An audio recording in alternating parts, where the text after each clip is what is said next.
Bismillahirrahmanirrahim. Assalamualaikum warahmatullahi wabarakatuh.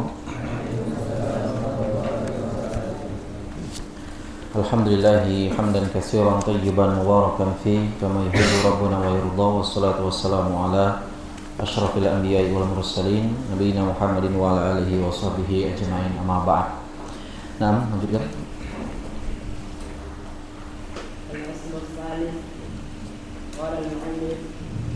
أن من تمام ما في السمع والطاعة لمن تأمر علينا ولو كان عبدا رشيدا فبين الله هذا بيانا شارحا كافيا بوجود من أنواع البيان شرعا وقدرا ثم صار هذا الأصل لا يعرف إلا أكثر من يدعي العلم فكيف العمل به. Nah, jazakallahu khairan. Asas yang ketiga, kata Syekh Muhammad bin Abdul Wahhab rahimahullahu taala, berkaitan tentang ketaatan kepada pemimpin atau pemerintah. Beliau menyatakan anna min tamamil ijtima'i sam'a wa ta'ata liman ittamara 'alaina walau kana 'abdan habasyian.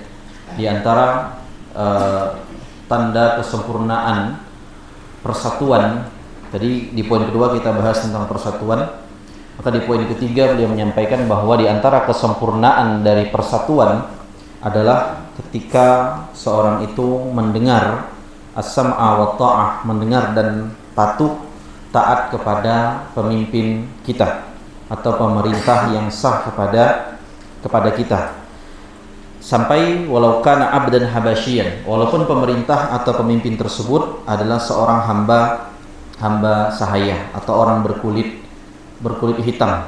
Dan ini menunjukkan bagaimana dari dahulu orang kulit hitam itu selalu menjadi orang yang terpinggirkan, orang yang tidak dihormati dan mayoritas menjadi budak atau dalam perbudakan.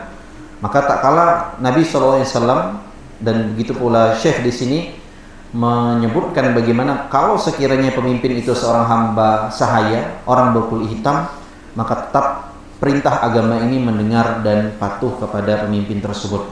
Kemudian juga fabayyana Nabi sallallahu alaihi wasallam, beliau menjelaskan bahwasanya hadza bayanan syai'an dha'ian bi kulli wajhi min anwa'il bayani syar'an wa qadaran. Beliau menjelaskan bahwa poin ketiga atau asas ketiga ini dengan penjelasan yang sangat luas dan memadai dengan berbagai macam penjelasan dari Nabi sallallahu alaihi wasallam, baik secara syariat maupun takdir, Kemudian kata penulis rahimahullah, "Tsumma sara hadzal aslu la yu'rafu inda aktsar man yadda'il ilma fa kaifal amalu bih." Kemudian setelah itu asas ini tidak lagi diketahui oleh sebagian besar orang-orang yang mengaku berilmu, lantas bagaimana asas ini bisa diamalkan? Ya, artinya banyak yang mengklaim bahwa mereka ahli ilmu, tapi mereka tidak mengamalkan atau menyempurnakan persatuan dengan mendengar dan taat kepada pemerintah atau pemimpin kita yang sah. Nah, teman-teman sekalian, ikhwan wa akhwat yang semoga dimuliakan oleh Allah Subhanahu wa taala, Allah berfirman dalam surah An-Nisa ayat ke-59, kata Allah Subhanahu wa taala, "Ya ayyuhalladzina amanu atti'ullaha wa atti'ur rasula wa ulil amri minkum." Wahai orang-orang yang beriman, taatlah kepada Allah, taatlah kepada Rasul, dan taatlah kepada ulil amri atau pemegang kuasa atau pemerintah di antara kalian yang sah. Ya, taatlah kepada mereka. Dan banyak lagi hadis-hadis Nabi SAW yang beliau menyebutkan tentang perintah taat kepada pemimpin tersebut. Sampai-sampai dalam riwayat yang lain disebutkan Nabi SAW menyebutkan dengan analogi pemimpin, jika pemimpin itu adalah seorang budak hamba sahaya Habasya berkulit hitam dari Afrika yang seakan kepalanya seperti anggur kering. Nah, jadi perumpamaannya itu bukan hanya sekadar diperumpamakan dengan orang kulit hitam, tapi orang kulit hitam dari Habasyah, Ethiopia, sebuah negara di Afrika, yang seakan kepalanya itu seperti anggur kering. Tahu anggur kering? Apa anggur kering? Kismis. Nah, itu dia. Anggur kering itu kismis. Jadi saking keritingnya rambutnya. Ya, saking keritingnya rambutnya itu seperti anggur-anggur kering. Ya, yang notabene kalau pemimpin pemerintah itu biasanya identiknya dengan ya bagus rupa, paras, rupawan, ya terhormat, bangsawan dan segala macamnya. Bagaimana mungkin ketika kalau pemimpinnya seorang budak Habasyah yang seakan kepalanya seperti anggur kering? Ya, ketika mereka akan menjadi pemimpin kalian, berkuasa kepada kalian, memegang kendali kekuasaan berada di tangannya, maka perintah agama ini untuk patuh dan taat. Ya, perintah agama ini untuk patuh dan taat kepada pemimpin atau pemerintah walaupun seperti itu keadaannya. Ya, jadi patuh kepada pemimpin itu sejatinya sudah dididik dari sejak dini atau sejak kecil. Dari tingkat SD terutama biasanya ketika dipilih seorang ketua kelas. Nah, ketua kelas itu adalah pemimpin di kelas tersebut. Ya. Harus patuh atau memberontak? Patuh. Yakin patuh sama teman sekelas? Nah, biasanya susah. Yang paling susah patuh itu kalau dia satu umur, satu angkatan. Yang kalau lebih mudah patuh adalah kalau yang lebih tua kepada yang lebih muda, walaupun tetap ada yang muda itu nggak patuh atau durhaka kepada yang lebih tua. Tapi ingat Nabi SAW mengingatkan masalah orang-orang yang bukan dari golongan Nabi SAW adalah mereka yang tidak bisa menghormati, menghargai orang yang lebih tua dan tidak bisa sayang, rahmah kepada yang lebih muda. Ya, jadi konsep ketaatan terutama kepada pemerintah, pemimpin yang sah. Ingat, pemimpin yang sah. Maka ini sebuah bagian akidah Ahlussunnah yang tidak bisa ditawar-tawar. Keyakinan atau akidah dari Ahlussunnah yang tidak bisa ditawar-tawar. Maka para ulama Ahlussunnah wal Jamaah mereka punya sebuah konsep dengan menyatakan bahwa apabila rakyat ingin baik atau pemimpin dari sebuah rakyat, negeri, daerah tersebut baik, maka harus baik pula para rakyatnya atau yang dipimpin. Dan ini sebagaimana yang Allah Subhanahu wa taala firmankan dalam surah Al-An'am ayat ke-129, kata Allah Subhanahu wa taala, wa kadzalika nuwalli ba'dadh zalimina ba'dhan bima kanu yaksibun. Begitulah kata Allah, kami kuasakan sebagian orang yang zalim atas sebagian yang lain karena perbuatan zalim mereka. Jadi ketika rakyat itu yang dipimpin itu banyak zalimnya, banyak tidak baiknya, tidak benarnya, maka Allah Subhanahu wa taala akan berikan pemimpin yang demikian pula. Allah akan berikan pemimpin yang demikian pula. Dan teman-teman sekalian semoga Allah muliakan rahimakumullah. Dahulu Al-Imam Al-Hasan Al-Basri rahimahullah, salah seorang ulama tabi'in, ketika mendapati manusia mencaci maki Al-Hajjaj bin Yusuf. Al-Hajjaj bin Yusuf ini salah seorang gubernur di masa itu yang dikenal dengan kekejamannya karena suka nyembelih kepala orang. Jadi nggak nanggung tuh, menyembelih atau membunuh orang. Dan dia pemimpin pada waktu itu. Maka Al-Imam Al-Hasan Al-Basri memberikan nasihat kepada orang-orang yang mencaci maki Al-Hajjaj bin Yusuf dengan mengatakan, sesungguhnya Al-Hajjaj itu adalah musibah yang Allah timpakan kepada kalian. Pemerintah atau pemimpin yang seperti itu adalah musibah, bala yang Allah timpakan kepada kalian. Maka kata Al-Hasan Al-Basri, janganlah kalian lawan musibah tersebut dengan pedang. Artinya jangan berontak. Artinya jangan memberontak. Akan tetapi hadapilah kezaliman penguasa Al-Hajjaj bin Yusuf tersebut dengan bertaubat dan merendahkan diri kepada Allah Subhanahu wa taala, maka Allah akan cukupi urusan kalian. Jadi kesimpulannya teman-teman rahimakumullah, kalau kita dapat pemimpin yang zolim, yang kejam, yang jahat, maka para ulama di antaranya Al-Imam Al-Hasan Al-Basri menasihatkan untuk kita kembali kepada Allah, bertaubat kepada Allah, merendahkan diri kepada Allah Subhanahu wa taala. Bukan dicela, bukan dicaci, bukan dimaki. Karena yang pertama, kenapa kita tidak diperintahkan mencela dan mencaci maki pemerintah? Kenapa? Kenapa nggak boleh mencela mencaci maki pemerintah? Ayo. Kalau ada yang nggak bisa jawab, biasanya saya kalau di pondok saya suruh berdiri. Wahid, Isnain, Salasa, Arba'ah. Mau berdiri? Nggak usah lah. Kalau duduk aja ya. Cuman kalau saya atau santri itu, alaiman itu saya suruh berdiri biasanya tuh kalau nggak bisa jawab. Kenapa mencela mencaci maki pemerintah tidak diperbolehkan? Kenapa? Allah berfirman dalam surah Al-Humazah. Hafal? Nggak hafal?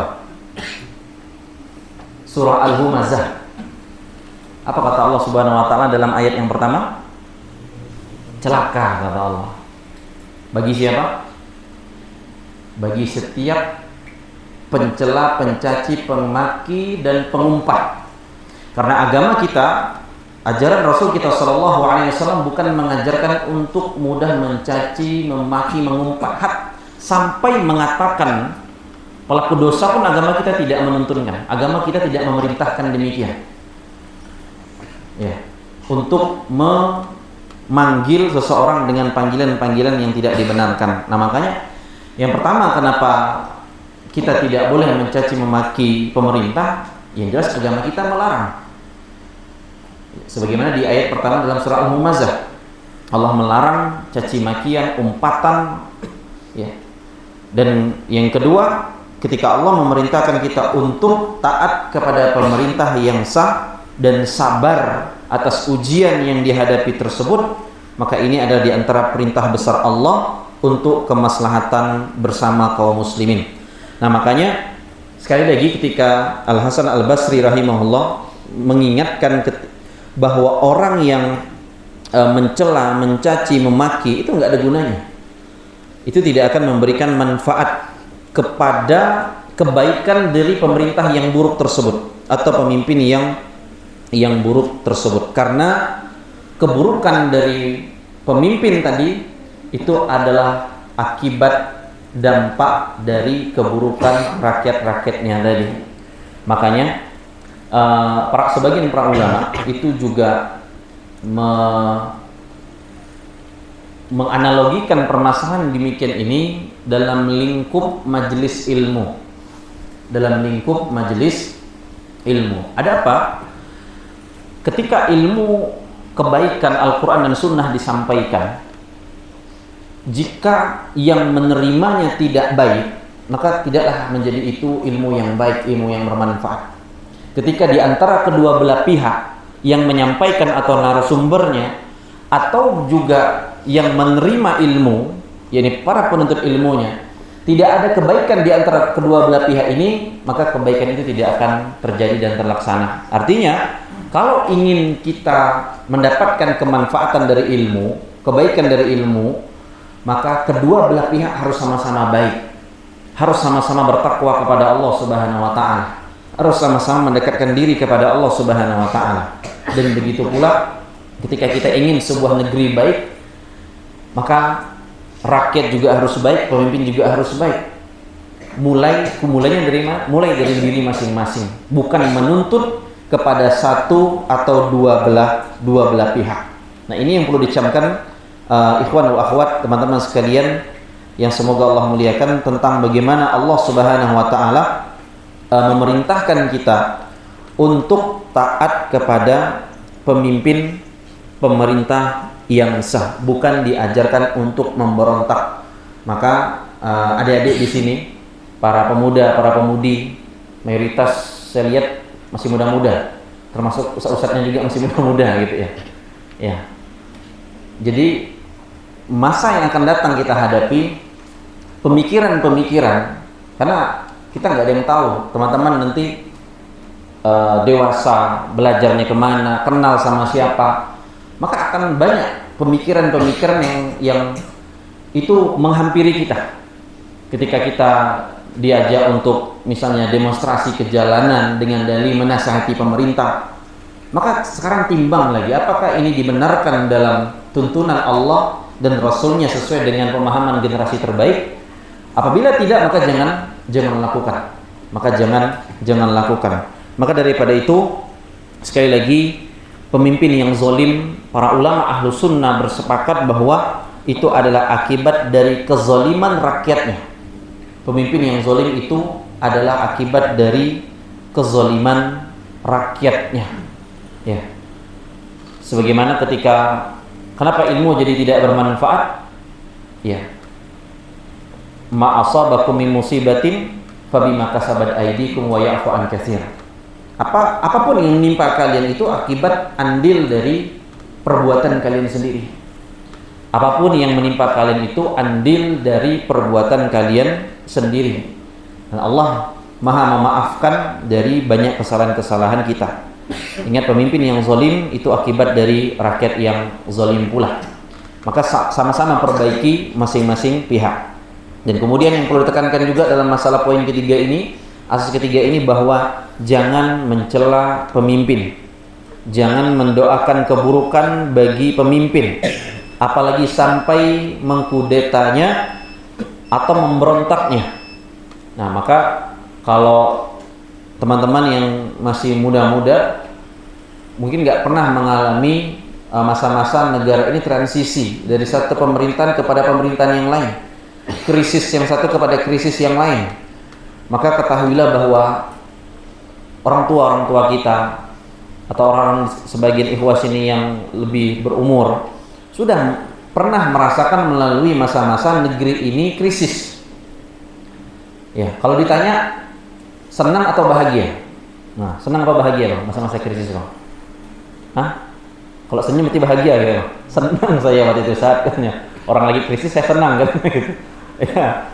Covid saja kemarin, walaupun itu bukan krisis khusus negara kita saja, tapi menjadi sebuah dampak yang sangat luar biasa ke berbagai pihak. Maka sekali lagi jangan mencela, apalagi mencaci maki, mendoakan kejelekan, ya, apalagi sampai mengkudeta atau memberontak kepada pemimpin tersebut. Kemudian teman-teman sekalian, semoga Allah muliakan rahimakumullah, jika ingin mendapatkan pemimpin yang baik, para ulama mewasiatkan untuk kembali kepada jalan Allah Subhanahu wa taala. Kiat meraih pemimpin yang baik, kalau pemimpin itu pengen baik, pengen umat itu jaya, maka kembalilah kepada jalan Allah dengan kembali kepada asas pertama tadi, yaitu tauhidkan Allah, ikhlaskan peribadatan hanya kepada Allah, kemudian ikuti sunnah atau petunjuk Rasul SAW dan generasi salaf tersebut. Itu kunci pokok jika ingin mendapatkan pemimpin yang baik. Bukan hanya pemimpin yang baik, tapi kebaikan yang lebih luas lagi daripada itu semua. Dan ingat, kata para ulama, kaidah dalam agama kita berbunyi al-jaza'u min jinsil amal, balasan itu akan sesuai dengan perbuatan. Balasan itu akan sesuai dengan perbuatan. Kalau kita menjadi masyarakat yang dipimpin oleh pemimpin atau pemerintah, perbuatan kita, amal perbuatan kita menunjukkan kezaliman, menunjukkan kecurangan, menunjukkan ketidakpatuhan, walaupun perkara-perkara yang kecil, maka ini akan menjadi balasan Allah Subhanahu wa taala. Allah berikan kita pemimpin yang demikian pula.